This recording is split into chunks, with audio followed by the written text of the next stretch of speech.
Bienvenidos y bienvenidas sean todos ustedes a nuestro webinar 2022, La desnutrición infantil. De esta manera, a nombre de Fundación Metropolitana y Red Metropolitana del Ecuador, extendemos una cordial bienvenida a todos los presentes. Con la organización de este seminario web, la Fundación Metropolitana continúa y reafirma su apuesta por la educación, la cultura y el bienestar, a partir de un enfoque social, de innovación, de tratamiento de la inclusión social, la discapacidad y la interculturalidad. Además, Fundación Metropolitana contribuye a la formación de profesionales competitivos, líderes, portadores de sólidas convicciones, valores éticos y morales, proporcionando así herramientas que otorguen facilidades para su competencia laboral. Fundación Metropolitana y Red Metropolitana del Ecuador ayudan permanentemente en el desarrollo local y nacional mediante programas de trabajo comunitario y de vinculación científica, donde construimos oportunidades para el fortalecimiento personal y la formación. Para nosotros es un placer contar con su presencia en nuestro tercer webinar 2022. El día de hoy conversaremos sobre cómo combatir la desnutrición crónica infantil en el Ecuador. Estos espacios de seminarios web fueron creados para la formación, discusión y diálogo entre todos los interesados.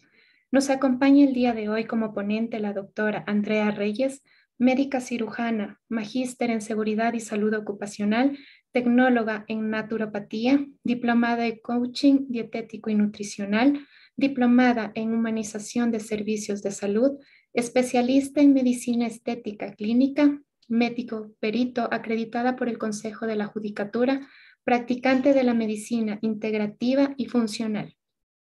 En este momento damos inicio a nuestro webinar y recordar al público presente que pueden enviar sus preguntas a través del chat, como también intervenir levantando la mano en la plataforma. Las mismas serán resueltas al finalizar el conversatorio. Asimismo, pueden tomar una captura de este webinar y postearlo en sus redes. Nos ayudan de esta manera a llegar a más personas de la comunidad. No olviden silenciar sus micrófonos también, por favor. Sean ustedes bienvenidos y bienvenidas. Doctora Reyes, damos paso con usted. Hola, buenas tardes con todos. Bueno, para mí es un gusto el poder estar aquí el día de hoy con ustedes. Vamos a hablar de lo que es desnutrición infantil, pero también vamos a hablar acerca de todos los trastornos que están relacionados y también los trastornos más comunes en los niños, sobre todo de todo este tema nutricional. Las personas, como decía mi querida compañera, pueden poner al final dentro del chat y paulatinamente las vamos a ir contestando. Entonces, vamos a hacer esto para poder dar una continuidad y para que el tema siga avanzando, ¿ok?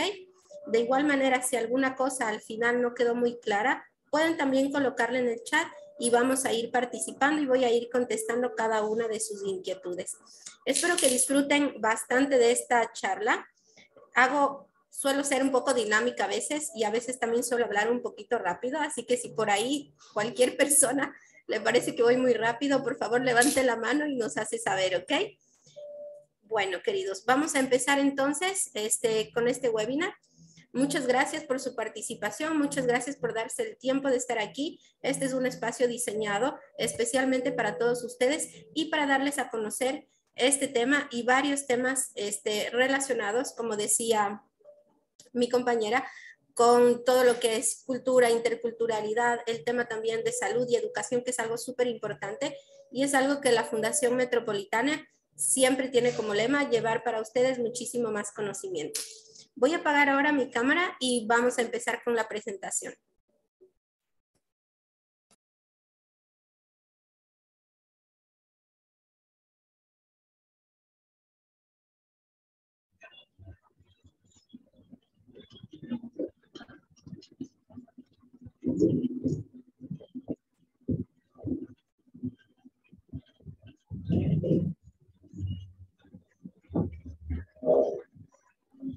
Ok, sí me escuchan, ¿verdad? Sí, doctora, se escucha. Perfecto. Entonces, como les decíamos, el tema que vamos a tratar el día de hoy es acerca de los trastornos nutricionales en niños. Vamos a hablar un poquito. Deme un segundo. Ok, vamos a hablar primero de cuáles son este tipo de trastornos. Bueno, entiéndase como trastornos nutricionales a todas las cosas que pueden afectar de cierta manera la nutrición normal de un niño.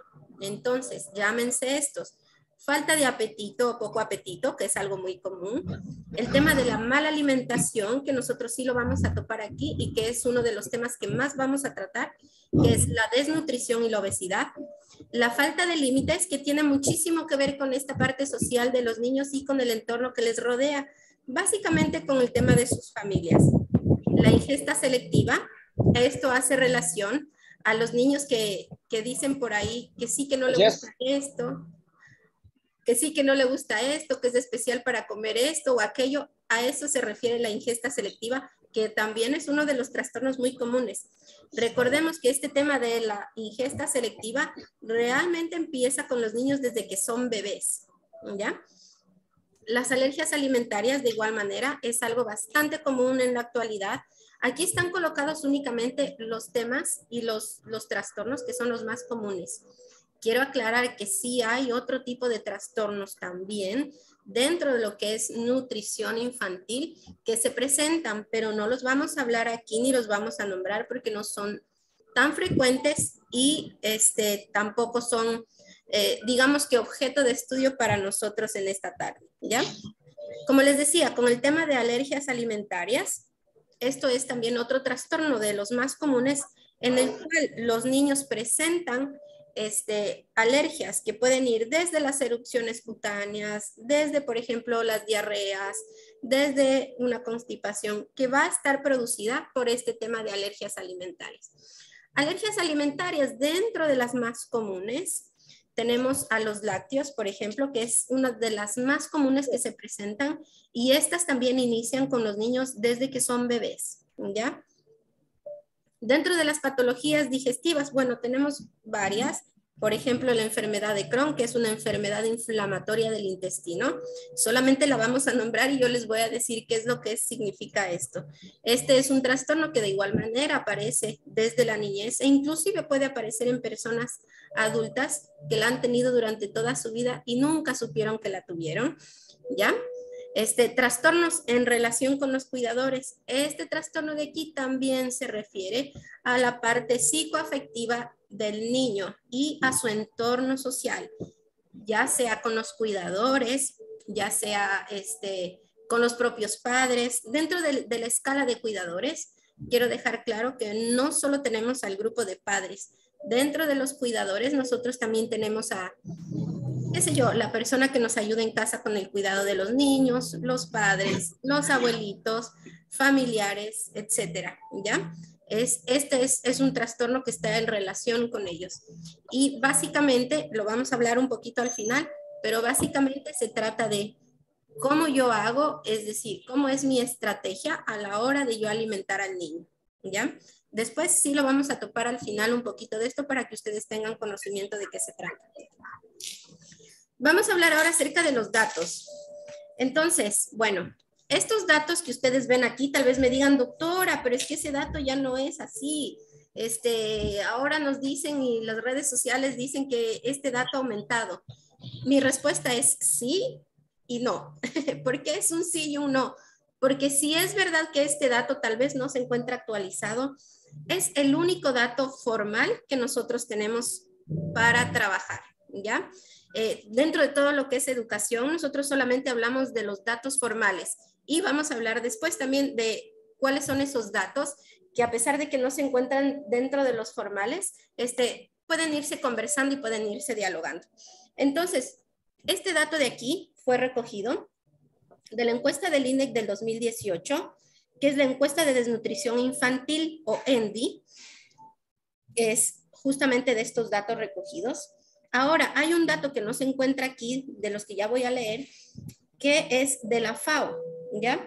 En la FAO se dice que la prevalencia de la población general en el Ecuador es del 12% de la población general que sufre desnutrición. Este dato es del 2019. Este dato de la FAO del 2019 es realmente el más actualizado dentro de los canales formales de información. Entonces, vamos a decir que en el Ecuador, el 27% de niños menores de 2 años sufre de desnutrición crónica. La situación es más grave en la niñez indígena, en donde se dice que el 39% la padece.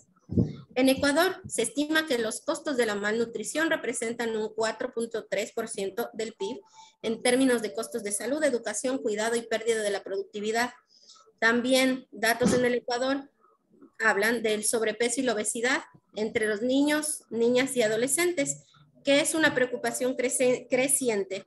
En el 2012, 1 de cada 10 niños menores de 5 años ya sufría esta condición. Esta cifra aumenta con la edad. Entonces, decimos que en edad escolar, 1 de cada 3 niños ya sufre sobrepeso u obesidad y 1 de 4 adolescentes ya registra sobrepeso. La obesidad infantil puede conducir a la aparición temprana de diabetes tipo 2, obviamente la estigmatización, la depresión también, y es un fuerte predictor para enfermedades como la obesidad y enfermedades crónicas no transmisibles en los adultos, como la hipertensión, enfermedades cardiovasculares, ciertos tipos de cáncer. Aquí quiero que ustedes pongan mucha atención porque esto es una enfermedad que mucha gente no la toma en cuenta. Y datos de todo el mundo nos hablan acerca de cuál es el gasto de este tipo de enfermedades crónicas no transmisibles, como la diabetes y la hipertensión, dentro de los sistemas de salud mundial. Realmente son cifras preocupantes y alarmantes. Y muchas de ellas empiezan desde la edad infantil. Es decir, desde los niños nosotros mismos vamos creando este tipo de enfermedades que honestamente la gran mayoría de ellas son prevenibles, ¿sí? Hablando de malnutrición y desnutrición específicamente, bueno, ¿qué es la desnutrición? En términos generales, es el consumo insuficiente de alimentos y la aparición repetida de enfermedades infecciosas. Toda desnutrición va a ir siempre acompañada de enfermedades infecciosas. ¿Por qué? Porque el sistema inmunológico de esta persona o de la persona que sufre desnutrición, en este caso los niños, no está preparado para afrontar todo lo que viene del medio ambiente y todo lo que necesita para estar preparado. Nico, ¿avisó? Alguien por ahí que ponga en mute su micrófono. Y pega luego. Por... José, ponga en mute su micrófono. Entonces, bueno, hablando del tema de la desnutrición, dentro del primer año de vida es básico para el crecimiento y para el desarrollo tanto físico como el psicológico, el tema de la alimentación. ¿Por qué? Porque durante esta etapa de la vida es donde más va a haber la formación del niño. Acuérdense que cuando nosotros nacemos y dentro del primer año, el niño aprende a gatear, a caminar, a pararse, a hablar, a comer. Entonces, hablando en términos generales, el primer año es el primer año en donde uno se desarrolla física y psicológicamente, y es por eso que es tan importante que durante este primer año nosotros hagamos todo lo necesario, hagamos todo lo posible y tengamos todas las estrategias claras de cómo afrontar este tipo de problemas y qué es lo que vamos a hacer con nuestros hijos. Puede ser, gracias a Dios, si tenemos la suerte de no tener hijos con desnutrición, puede ser que nosotros tal vez no los tengamos bien nutridos. Es por eso que esto es de suma importancia y tenemos que tener estrategias claras de qué es lo que vamos a hacer y cómo vamos a actuar frente a la nutrición de nuestros hijos, nuestros familiares y nuestro círculo cercano. Dentro de los tipos de desnutrición, bueno, tenemos la desnutrición aguda, grave o severa. Esta es la forma más común y es necesaria la atención médica urgente. Se puede observar por el peso, ya que está por muy debajo del estándar para la estatura del niño y el perímetro del brazo. Cuando nosotros hablamos de niños, usamos tablas. Son las tablas que ya están precreadas, por así decirlo, por la OMS, en donde nosotros vamos a ver percentiles. Esto lo vamos a ir a ver un poquito más adelante también cuando yo hable de obesidad. Les voy a mostrar gráficamente qué significa esto de los percentiles, pero sí, estas tablas ya han sido precreadas y aquí nosotros vamos a ver cómo va el desarrollo del niño, tanto en el peso como en la estatura. Entonces, dependiendo de cómo esté el niño dentro de esta gráfica, nosotros podemos ir identificando si es que este niño se encuentra en riesgo, ya sea de desnutrición o de obesidad. La desnutrición aguda moderada, esta la podemos observar en el perímetro del brazo. Esto del perímetro del brazo es una medida. Para todos aquellos que somos padres o que hemos visto, vamos a un control con un niño, siempre la pediatra va a hacer medidas, ¿no? Entonces ella tiene una cinta métrica en donde va a medir, por ejemplo, el bracito, la piernita, el perímetro de la cabeza. Estas son medidas que nosotros, los médicos, utilizamos para orientarnos en saber cómo va el desarrollo, aquí sí, netamente físico del niño. En este caso también es necesario un tratamiento inmediato, obviamente para que la enfermedad no siga más allá, no siga avanzando. Y tenemos el caso de la desnutrición crónica, que realmente para mí es la más grave, ¿ya? ¿Por qué es la más grave este tema de la desnutrición crónica? Porque en este caso yo sí voy a tener muchísimas afecciones, ya yéndome a la parte física, mental, entonces es realmente lo que va a ser predictivo para saber si este niño va a tener inclusive hasta una vida normal, ¿ya? Entonces, bueno, esto se mide comparando la talla del niño con un estándar que es el recomendado para la edad, como les explicaba en el tema de las tablas. Esta enfermedad se basa en una carencia de nutrientes necesarios durante un tiempo prolongado y llega a provocar, como les decía, un retraso físico y mental durante el desarrollo del niño, ¿ya? Es por eso que para mí esta es realmente la fase más grave de la desnutrición y en la que uno tiene que trabajar durísimo para lograr sacar a este niño y que no se quede con este retraso, tanto en el crecimiento como en lo mental. ¿Cuáles son las causas más comunes del tema de la desnutrición? Como les digo, yo aquí pongo las más importantes, no son las únicas.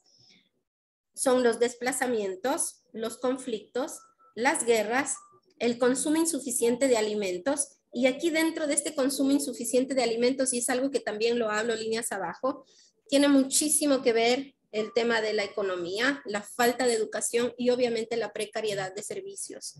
Es por eso que existe muchísimos más casos de desnutrición y muchísima más prevalencia en aquellas poblaciones. En nuestro caso, por ejemplo, la indígena.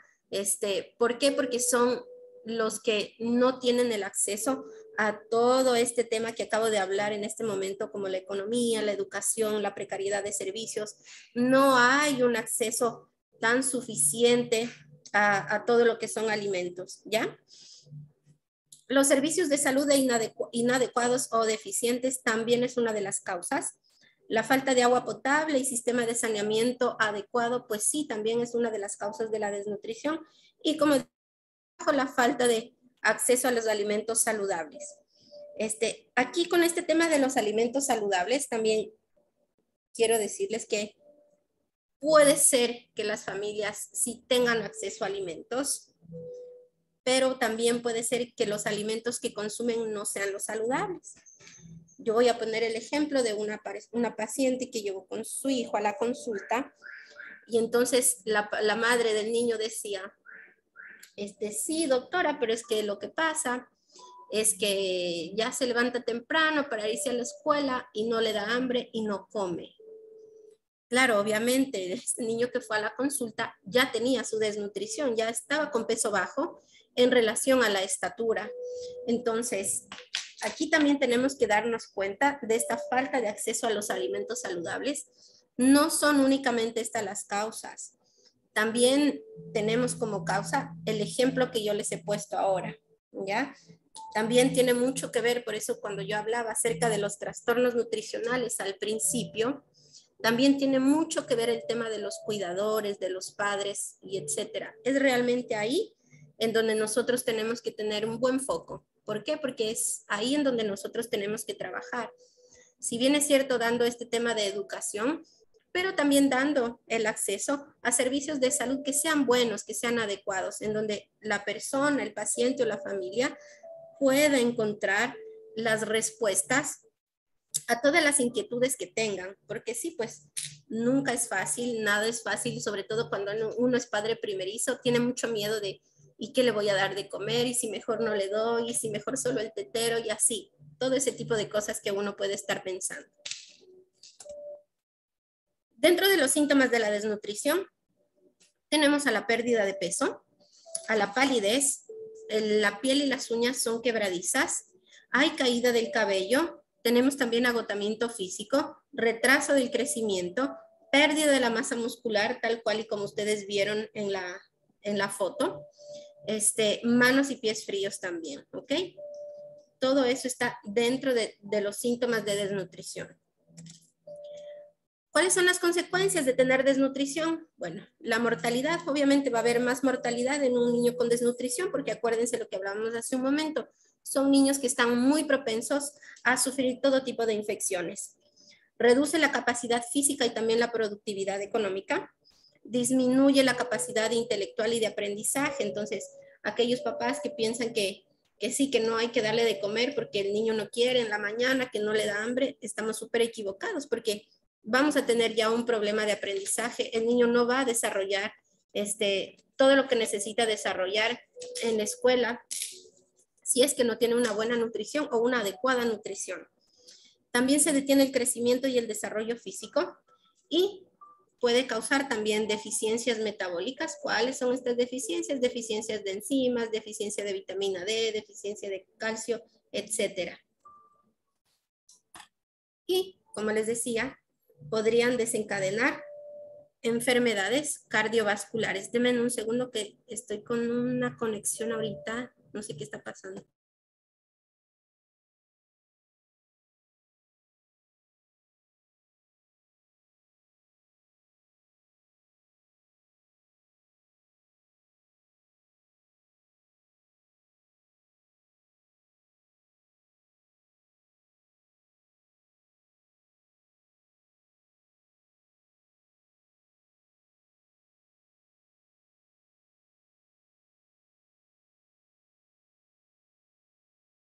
Ok, perfecto. ¿Sí me ven? ¿Sí me están viendo todo completo? Sí, doctora, se ve. Ok, muchas gracias. Bueno, entonces vamos a hablar acerca del manejo inicial. Dentro de lo que es el manejo inicial, vamos a hablar de los controles médicos periódicos. Sí, es cierto, todo niño necesita controles médicos periódicos. La norma general dice que por lo menos una vez al mes debería ir todo niño que está dentro del primer año de vida. Sí, cuando no es posible, cuando no hay accesos, la norma sí habla de que con 5 veces al año dentro del primer año, el niño ya puede tener un control de salud bastante bueno y uno ya puede hacer predicción de qué es lo que está pasando con el niño. Consultar acerca de las dudas, obviamente, de alimentación con especialistas en la materia, como decía, nutricionista, médico, pediatra. Verificar los signos y síntomas de alarma, que son los que acabé de presentar hace un momento. Mantener el número de comidas diarias adecuado para la edad y tiempos establecidos para la misma. ¿Cuál es la norma? 5 comidas al día. Desayuno, media mañana, almuerzo, media tarde y cena. Esta es la norma. No hay menos que esta norma. Obviamente, pues digamos que si en el desayuno yo le doy, voy a hablar del caso de la costa, ¿no? Yo le doy bolón de verde. En el caso de la sierra seguramente que sí es diferente. Allá en la sierra comemos otras cosas. Entonces sí, pero voy a poner el ejemplo ahora. Digamos que en el desayuno yo le doy bolón de verde. Obviamente a la media mañana pues no le voy a dar a este niño, qué sé yo, una media humita o un refrigerio que sea demasiado para él, ¿no? Pero sí, por ejemplo, en el desayuno puedo comer la porción de carbohidrato, obviamente mi fruta, a la media tarde otra fruta. En el almuerzo, el niño, ya vamos a hablar del plato saludable, el niño tiene que tener los 3 alimentos principales, el carbohidrato, la proteína y las frutas o la verdura, ¿ya? En la media tarde, de igual manera, puedo hacer un lunch pequeño con una fruta y en la cena puedo utilizar el mismo formato de plato saludable que en el almuerzo. Vamos a fomentar la lactancia materna y complementaria de ser el caso. Vamos a hablar ahora acerca de lo que es la obesidad. Bueno, el sobrepeso y la obesidad se van a definir como una acumulación anormal o excesiva de grasa, que obviamente puede ser perjudicial para la salud, yo diría que lo es. En el caso de los niños menores de 5 años, el sobrepeso es el peso para la estatura con más de 2 desviaciones típicas por encima de la media establecida. Ahora ya vamos a ver las tablas y les voy a explicar qué es lo que significa esto. La obesidad es el peso para la estatura con más de 3 desviaciones por encima de la media establecida. Obviamente esto en los patrones de crecimiento infantil, que son tablas que ya están precreadas, como les decía, que la OMS ya las creó hace muchísimo tiempo y en las cuales nosotros trabajamos, porque esto fue hecho en base a muchísimos estudios de población que se hicieron en niños. En el caso de la obesidad, los niños de 5 a 19 años, el sobrepeso y la obesidad se va a definir de la siguiente manera. En el sobrepeso es el índice de masa corporal para la edad con más de una desviación típica por encima de la media. Y en el caso de la obesidad es con 2 desviaciones típicas por encima de la media. Como ven en el grupo etario, tanto de 5 como de 5 hacia abajo y de 5 hacia arriba, es diferente. En esta edad, desde los 5 para arriba, ya se toma en cuenta solamente una desviación para sobrepeso y 2 para obesidad, a diferencia del otro grupo. Estas que nosotros vemos aquí, no sé si ustedes sí ven mi puntero. Estas que nosotros vemos aquí son el verde, la línea de lo estándar, por así decirlo, es decir, la línea de la normalidad. Lo que está por encima es todo lo anormal. Entonces, dentro de estas 2 desviaciones es donde yo voy a ver a los pacientes que tienen obesidad o sobrepeso, ¿ya? A esto es a lo que se refieren las tablas y por eso yo les decía cuál es la importancia de ver estas tablas, ¿ya? Las causas del sobrepeso y la obesidad. Bueno, la causa fundamental en este tipo de desequilibrios obviamente es el consumo de calorías superiores a lo que yo las gasto. A nivel mundial ha ocurrido lo siguiente: un aumento en la ingesta de alimentos de alto contenido calórico que son ricos en grasa y también un descenso de la actividad física. Los niños de ahora ya no son como los niños de antes. Antes había tal vez una televisión por familia y los padres no les permitían prender la televisión. Entonces, como que esta evolución, por así decirlo, tecnológica, tenía a los niños de antes jugando pelota afuera, que con el amigo del barrio, que, qué sé yo, haciendo tantas cosas que le significaban una actividad física, a diferencia de cómo son ahora nuestras generaciones. Entonces, se dice también que esta vida más sedentaria, de muchas formas de trabajo, y los nuevos modos de transporte y la creciente urbanización. ¿En qué a los medios nuevos de transporte? Obviamente ya muchísimas familias tienen carro o se trasladan en carro por las grandes distancias. Anteriormente no era así, o iban caminando o iban en bicicleta. ¿Cuáles son las consecuencias de todo esto? Bueno, es importante el factor de riesgo de enfermedades no transmisibles, como les había dicho diapositivas adelante, sobre todo enfermedades cardiovasculares, principalmente las cardiopatías y accidentes cerebrovasculares. ¿Cuáles son las cardiopatías? Por ejemplo, el infarto de miocardio. Y las cerebrovasculares, los eventos cerebrovasculares, como son, por ejemplo, el infarto cerebral, derrame cerebral, la diabetes. También trastornos del aparato locomotor, como son las osteoartritis, enfermedades degenerativas de las articulaciones, y obviamente todas estas son muy discapacitantes. Algunos tipos de cánceres, y aquí si alguien le llama la atención, sí, realmente ya está, la ciencia ya lo tiene catalogado, ya se encuentra estudiado y sigue en etapa de estudio. Cánceres como el de endometrio, mama, ovarios, próstata, hígado, vesícula biliar, riñones y colon están ligados a la obesidad. Dentro de lo que es la obesidad infantil también se asocia con una mayor probabilidad de muerte prematura y discapacidad en la edad adulta. Sin embargo, además de todos estos mayores riesgos futuros, los niños obesos sufren dificultades respiratorias, mucho mayor riesgo de fracturas e hipertensión, presentan marcadores tempranos de enfermedades cardiovasculares, presentan resistencia a la insulina y efectos psicológicos. Yo tengo pacientes muy jóvenes que ya tienen una resistencia a la insulina. Tengo niños jóvenes de 12, bueno, no tan niños, pero jóvenes de 12, 13 años ya con una hipertensión primaria. ¿Por qué? Por este tema, por el tema del sedentarismo, por el tema de la obesidad. Y muchísimos niños también con efectos psicológicos. Niños que han sido obesos, que luego intentan bajar de peso, ¿por qué? Porque bajan de peso porque obviamente han sido víctimas de bullying. Entonces, este tema de la nutrición abarca muchísimas cosas más, como yo les decía, no solamente la parte de la salud, sino también la parte de lo social, la parte de lo psicoafectivo. ¿Por qué? Porque es muchísimo, es muy importante y es algo que nosotros siempre debemos tener en cuenta de cuán importante es la nutrición y la alimentación para el desarrollo de nuestras vidas y para el desarrollo de una vida normal.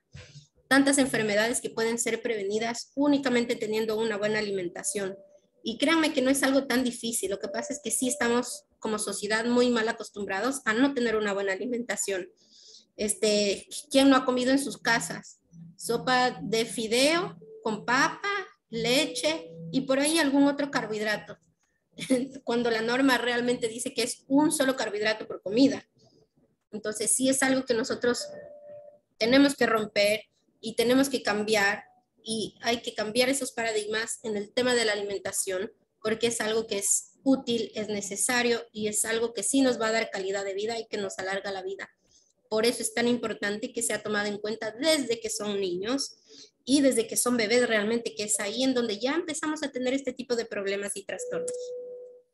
¿Cuál es el manejo inicial? Obviamente acudir a un profesional de la salud, limitar la ingesta energética proveniente de las grasas y de azúcares, aumentar el consumo de frutas y verduras, de legumbres también, cereales integrales y frutos secos.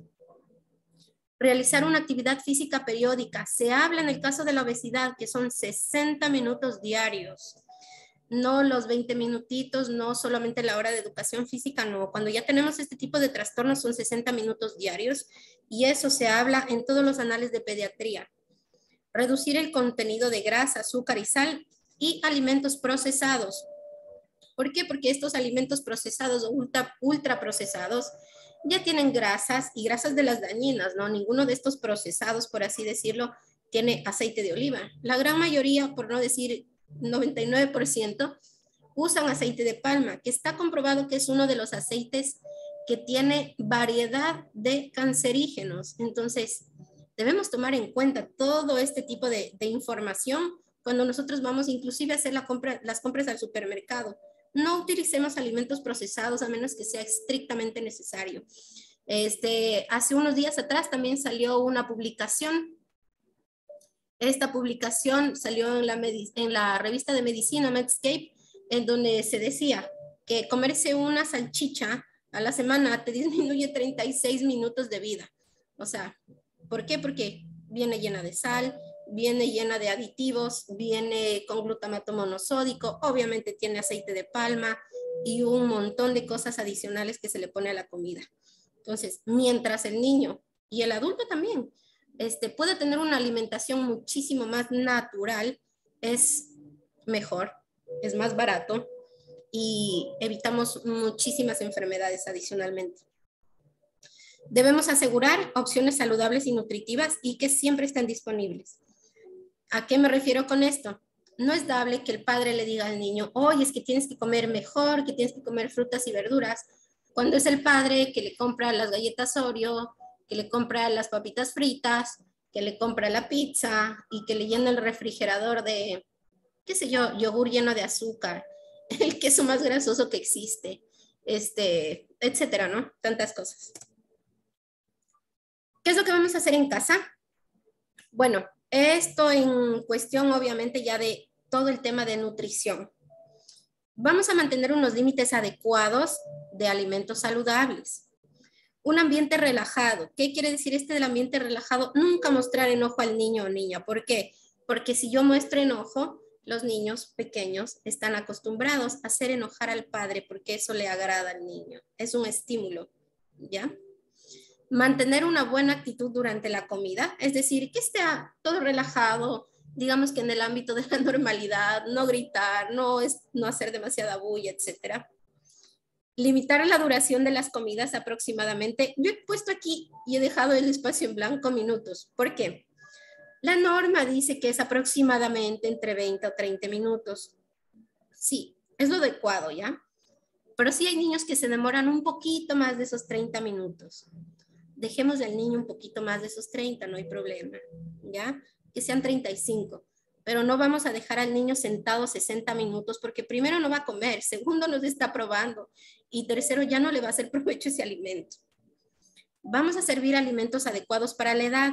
¿A qué se refiere con esto? Pues bueno, a las tablas principalmente de cuáles son los alimentos que los niños deberían empezar a consumir. Por ejemplo, hasta los 6 meses de vida, darle solamente o seno materno o fórmula en este caso, si es que no hubo la oportunidad del seno materno. ¿Qué otra cosa? Después de los 6 meses, vamos a empezar con cierto tipo de frutas como manzana, pera, etcétera.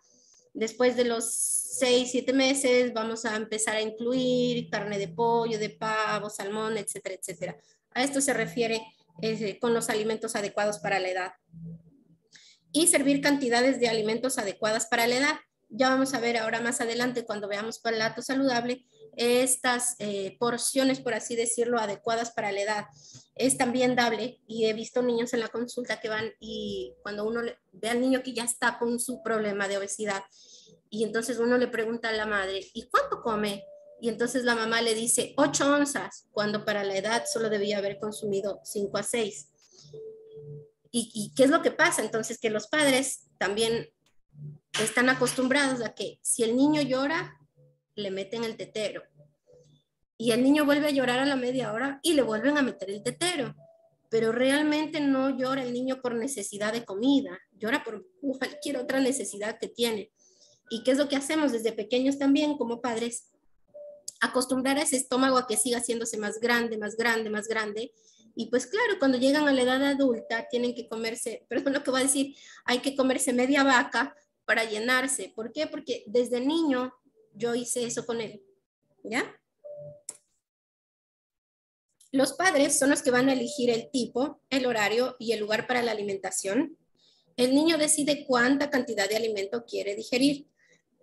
Perdón, ¿a qué se refiere esto? Digamos que yo le doy la porción al niño adecuada, pero después de la mitad el niño ya no quiere comer. Espérenme un segundo, perdón.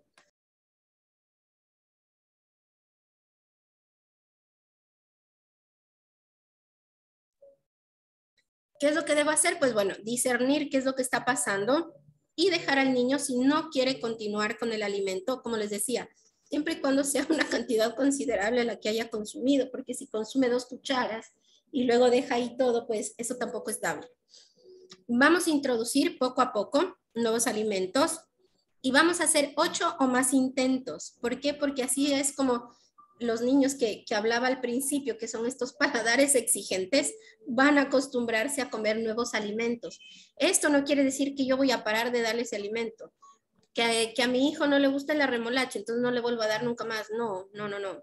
La idea es seguir intentando que él consume ese alimento. ¿Por qué? Porque es algo que es nutritivo y le va a servir para él, para su vida.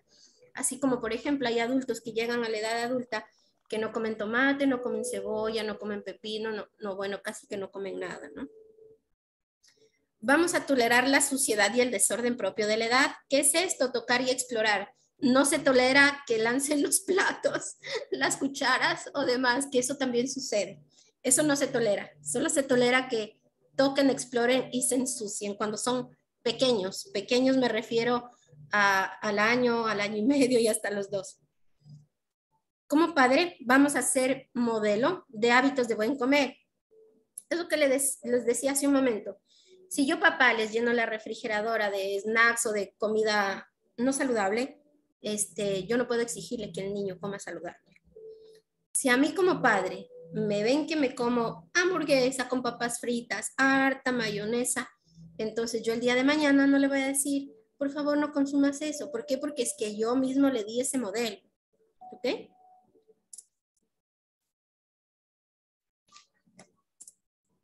Y aquí tenemos el plato saludable. Este plato saludable es sacado de Harvard. Ellos son los creadores del modelo de plato saludable, tanto para niños como para adultos. Y es algo muy bueno, es algo que todos deberíamos practicar en casa. ¿De qué se trata este plato saludable? La mitad del plato son vegetales de preferencia crudos. En el caso del desayuno, pues obviamente van a ser las frutas. El 1/4 del plato, como se ve en el gráfico, se refiere a los granos integrales y son granos integrales, féculas, cereales, todo eso comprende este cuarto de plato. Y el otro cuarto de plato va a ser la proteína saludable. ¿Cuáles son las proteínas saludables de las que hablaba hace un momento? pollo, pescado, pavo, carne de res. Todas estas son las proteínas saludables. Los huevos también son proteínas saludables. Como ustedes ven, está la porción de agua, muchísima más grande que los lácteos. De hecho, ya tanto Harvard, OMS y muchos de ellos han quitado a los lácteos dentro de las pirámides y de todas estas cosas porque existen más problemas por consumir lácteos que los beneficios que hay. Dentro de los aceites tenemos al aceite saludable que está representado aquí como el aceite de oliva y mantenerse activo. Recuerden, toda persona, todo niño necesita mantenerse activo para mejorar su metabolismo, para aprender esas células, mejorar su energía, la oxigenación y obviamente hacer trabajar esos músculos que no los tenemos ahí solo de adorno, ¿ok? Las porciones, ¿cierto? En cuanto a las porciones, se dice que las 2 manos llenas, ya sea esto para niños o para adultos, las 2 manos llenas es la porción de vegetales. Un puño es la porción de los granos integrales o cereales, que es decir, el carbohidrato. Y la proteína saludable es la palma de la mano.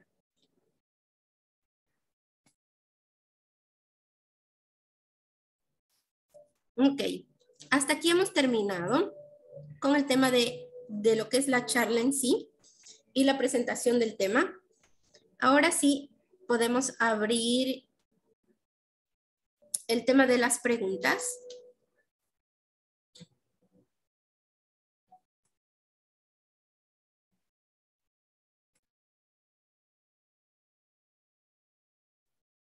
¿Alguien en la sala tiene alguna pregunta para la doctora, por favor?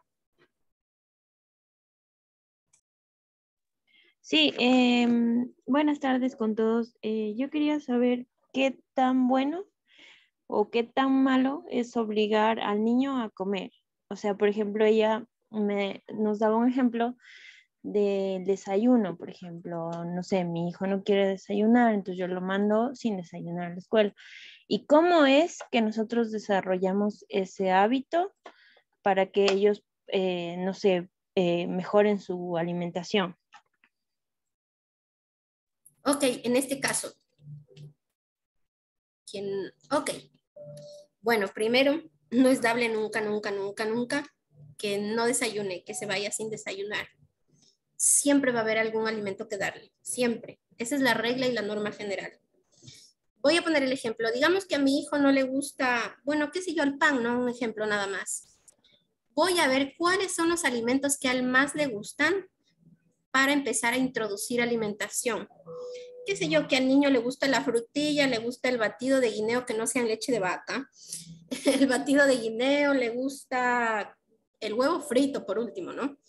Le gusta el huevo frito, algo habrá que darle a ese niño que le guste.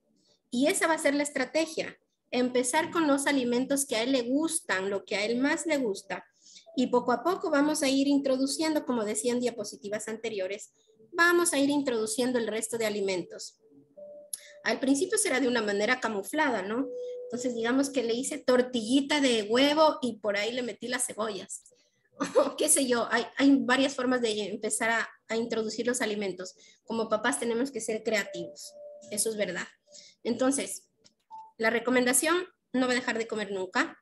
Pequeña porción, sí puede ser al principio una pequeña porción hasta acostumbrarlo. Darle al inicio todo lo que más le guste. ¿Qué es lo que más le gusta? Dentro de lo saludable, ¿no? No le voy a ir a traer hamburguesa de McDonald's, no. Solamente dentro de lo saludable, ver qué es lo que más le gusta y darle eso. Y la cuarta recomendación, poco a poco ir introduciendo los alimentos. Ok, muchas gracias, Doc. Con gusto.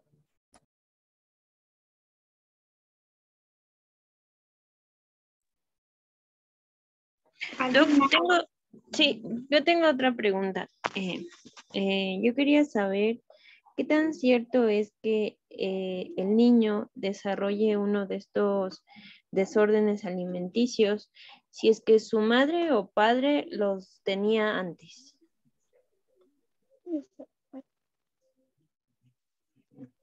¿Cuál de estos trastornos? ¿Te refieres a la obesidad tal vez o a cuál exactamente? Por ejemplo, si es que, por ejemplo, en el momento de estar embarazada, digamos, Ujú. yo tenía, Hola, se fue el audio. ¿me escucha?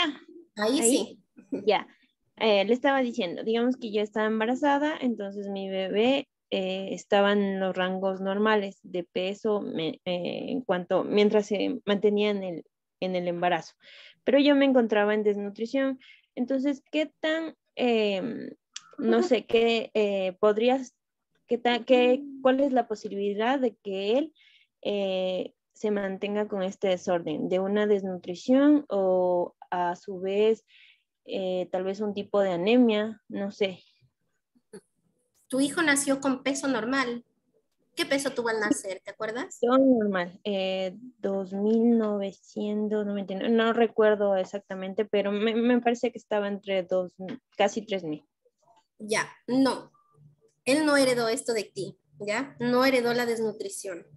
¿Por qué? Porque si esto hubiera sido, el niño hubiera nacido con un peso bajo, ¿ya? Si el niño nació dentro del rango de la normalidad, que es de 2.500 a 3.500 gramos, está perfecto. Y la estatura, se habla aproximadamente desde los 48 hasta los 52 centímetros. Normal, eso es normal. Si el niño estuvo dentro de eso, el niño es normal, él no heredó este trastorno de desnutrición.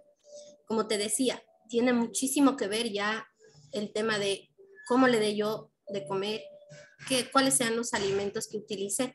Y sí, tener precaución. Si yo estoy viendo que el niño empieza a bajar de peso, tengo que obligadamente llevarlo al médico y empezar a hacer exámenes. ¿Por qué?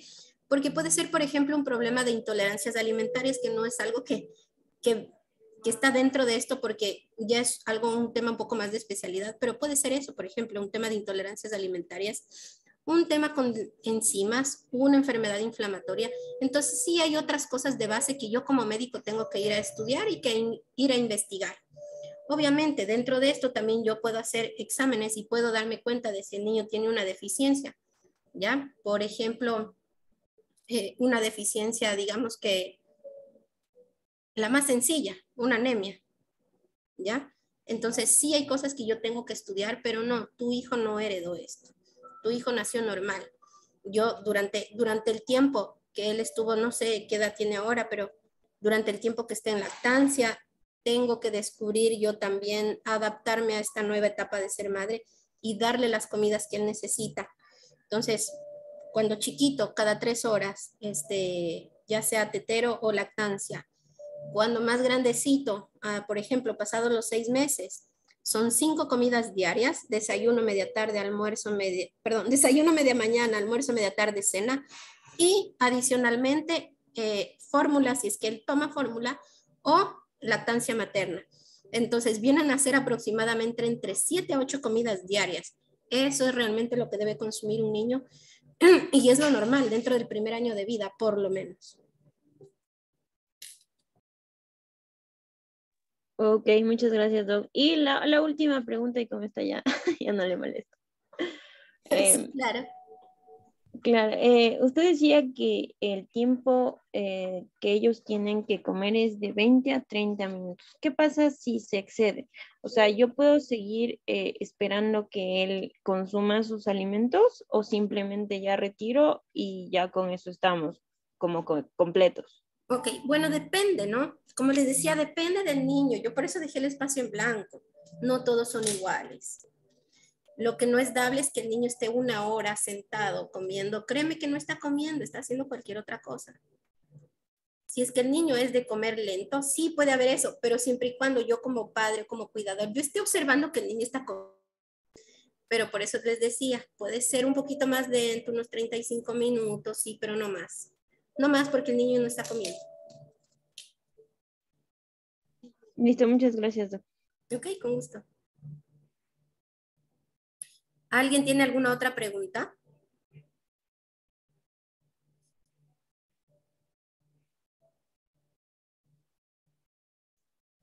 Bueno, Doc, al parecer creo que nadie más en la sala tiene interrogantes, ¿o sí? Buenas, hola. Rodríguez. Sí, buenas. Yo tengo una preguntita. Yo tengo un niño de 8 años, 2 meses. Ya. Él a los 5 años lo operamos de las adenoides. El niño era con textura normal, peso normal, pero a raíz de que se operó, el niño se me subió extremadamente de peso. No logro de que baje. Más o menos tiene unas 5 o 10 libras de sobrepeso. No sé si tenga algo que ver respecto a haberle sacado las amígdalas. Si hay algo ahí que tenga que ver con el sobrepeso de él, porque ya hemos hecho exámenes de tiroides y todo, pero está en un rango normal. Entonces no sé cómo me podrían ayudar ahí. Él no es de que come así caramelos, comida chatarra, no, él come sanamente, vegetales, más come vegetales. Ok, bueno, en el caso de él tendríamos que evaluar, ¿no? Puede ser, si bien es cierto, que el niño no tenga ningún problema con la tiroides, pero sí puede tener otros problemas, tanto de metabolismo que pueden existir ahí. Entonces, lo primero que hay que hacer es llevarlo al médico. El médico es quien va a evaluar exactamente el estado del niño. Hablemos del estado nutricional, el estado físico, cómo se encuentran sus órganos. Seguramente tendrá que hacer más exámenes, no solamente el tema de tiroides. Niños con obesidad, como yo les explicaba hace un momento, ya presentan resistencia a la insulina. Entonces es algo que también se tiene que evaluar con ellos. En el caso de él, así como a primera vista, tal vez podríamos ver el tema de cómo está armando su plato saludable y el tema de las porciones. Me dice tal vez si come verduras, bueno, puede ser que sí coma, pero si come 3 o 4 carbohidratos dentro de una misma comida, yo estoy excediendo el límite calórico, así él come verduras. Entonces, en el caso de él tendríamos que evaluar exactamente qué es lo que está pasando. Ok, muchas gracias, doctora. Ok, con gusto.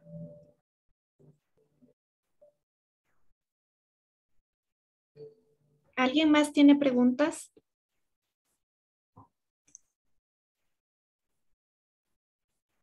Bueno, al parecer ya no hay más preguntas, doctora. Muchas gracias por su excelente participación y diálogo con los participantes de este webinar. Muchas gracias también la atención prestada a todos. Esperamos que este seminario haya sido de enriquecimiento mutuo y contar con su distinguida presencia en próximos seminarios o webinars. No olviden seguir nuestras páginas web. Nos encuentran como fundacionmetropolitana.org y redmetropolitana.net, donde encontrarán información de su interés. Eso es todo. Les agradezco mucho por la participación y que tengan buena noche todos, ¿sí? Muchas gracias a todos por su participación y excelente noche. Pueden encontrarme en mis redes sociales como doctora.andreareyes.natural. Adiós, un gusto, adiós.